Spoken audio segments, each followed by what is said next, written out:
nom de Jésus. Jésus leur dit, n'avez-vous jamais lu dans les Écritures, la pierre qu'ont rejetée ceux qui bâtissaient est devenue la principale de l'angle. C'est du Seigneur que cela est venu et c'est un prodige à nos yeux. C'est pourquoi, je vous le dis, le royaume de Dieu vous sera enlevé et sera donné à une nation qui en rendra les fruits. Celui qui tombera sur cette pierre s'y brisera et celui sur qui elle tombera sera écrasé. Verset 44, donc Matthieu 21, verset 44. Celui qui tombera sur cette pierre sera brisé.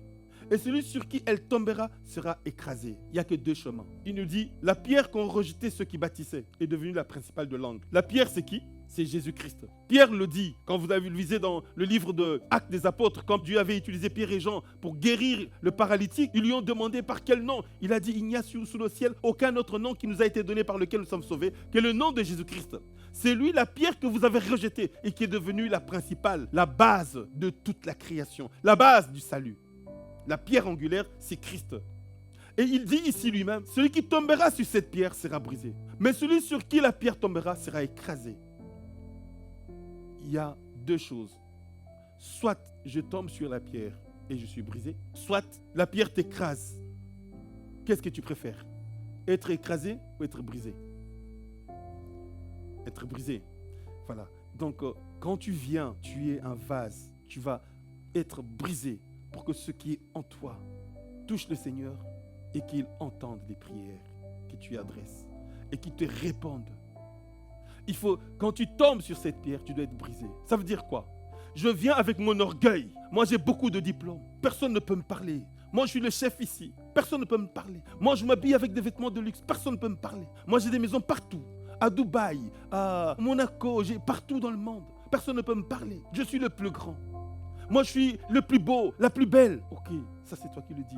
Quand tu viens au Seigneur, disant que tu es le plus beau, ah ben tu n'auras pas accès au Seigneur. Quand tu viens au Seigneur, disant que tu es la plus belle, que tu es le plus riche, que tu as ça, tu as des qualités, tu as des diplômes, tu as des maisons, tu as tout ça, tu ne peux pas, tu ne peux rien recevoir du Seigneur. Mais quand tu es sincère, Dieu commencera par te briser, te montrer que ta maison, tes maisons ne peuvent te sauver.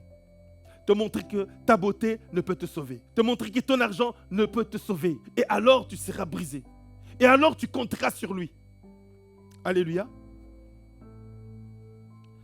Dans le livre de Genèse, au chapitre 32, vous pouvez lire à la maison. Jacob est là et il voit un homme qui vient. Il commence à se battre avec cet homme-là. Il se bat avec cet homme. Et le matin arrive cet homme. Il se rend compte que cet homme vient du ciel. Et cet homme veut partir. Il dit, je ne te laisserai pas si tu ne me bénis pas. Il a lutté, il a lutté. Il avait beaucoup de force. Et cet homme, cette personne, qu'est-ce qu'il a fait? Il lui a brisé l'emboîture de la hanche. Alors là, il ne pouvait plus se tenir debout. Il s'est abandonné à cet homme-là. Et cet homme lui a dit, aujourd'hui, tu ne seras plus Jacob, ton nom sera Israël. Alléluia. Avant, tu comptais sur tes propres forces, sur ton intelligence. Aujourd'hui, tu ne peux plus te tenir debout sans moi. Tu comptes sur moi. Jacob a été brisé parce qu'il comptait sur son intelligence. Quand il s'est emparé du droit d'aînesse, Dieu avait déjà prévu qu'il serait béni, plus que son frère. Mais il a fait avec son intelligence, avec une certaine subtilité pour s'emparer du droit d'aînesse. Si tu veux que je te donne ma soupe, donne-moi le droit d'aînesse. Quand il est allé chez Laban, il a commencé à faire par ses propres moyens pour vraiment prendre les richesses de Laban. Il comptait sur son intelligence, sur ses propres forces. Quand il a commencé à combattre avec Dieu, il comptait sur ses propres forces. Pour qu'il s'abandonne à Dieu, il fallait que Dieu le brise. Là, il commence à compter avec Dieu, à compter sur Dieu. Quand tu viens avec l'orgueil, Dieu te brise pour que tu commences à compter sur lui. Tant que tu comptes sur ta beauté, ah ben, tu n'auras rien de la part de Dieu. Mais quand tu te rendras compte que cette beauté est passagère, là, tu lèveras les yeux vers celui qui est éternel. Alléluia. Tu comptes sur ton argent quand tu arriveras au point où, avec ton argent, les médecins te disent, monsieur ou madame, on ne peut plus rien pour toi. Là, tu sais que l'argent ne peut plus te sauver. Tu vas commencer à compter sur celui qui sauve réellement. Quand tu viens au Seigneur, si tu résistes au Seigneur, il dit ceux qui tombent sur la pierre sont brisés. Jacob a été brisé. Mais si tu résistes, il va t'écraser. Tu seras écrasé. Tous ceux qui ont résisté au Seigneur ont été écrasés. Et c'est fini pour toi. Parce que tu as résisté au Seigneur. Alléluia. Toi qui es en train de chercher le Seigneur, ne résiste pas à Dieu. Abandonne-toi vraiment à Dieu. Ne compte pas sur tes propres forces. Ne compte pas sur les plans que toi tu as faits. Sur ta vie. Parce que ce n'est pas toi-même qui tiens ton souffle, c'est lui qui tient ton souffle. Ce qui arrivera demain, toi tu ne sais pas, lui il sait. Compte sur lui. compte sur lui. Parce qu'il est le Tout-Puissant. Ça veut dire qu'il peut tout. Et les gens ne comprennent pas. Il y a quelqu'un qui dit, ouais, l'évangile, c'est des pauvres. On nous a enseigné aux chrétiens d'être pauvres. Mais non, c'est pas ça. Parce qu'on dit, heureux les pauvres, car ils hériteront le ciel.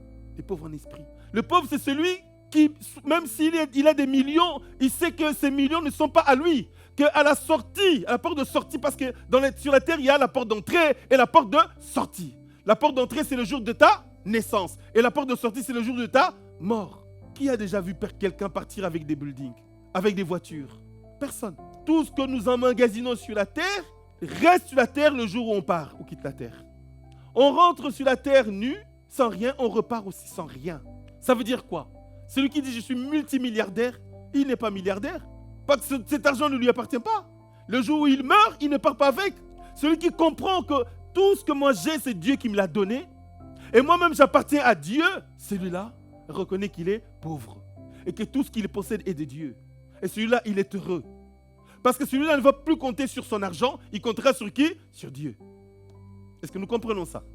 C'est pourquoi il dit heureux celui qui reconnaît cela. Ce n'est pas dire être pauvre selon ce monde ici. Tu peux avoir des maisons, tu peux avoir des richesses que Dieu te donne. Mais dans ta conscience, il faut que tu saches que tout ce que je possède, c'est Dieu qui me l'a donné. Tout ce que je possède appartient à Dieu.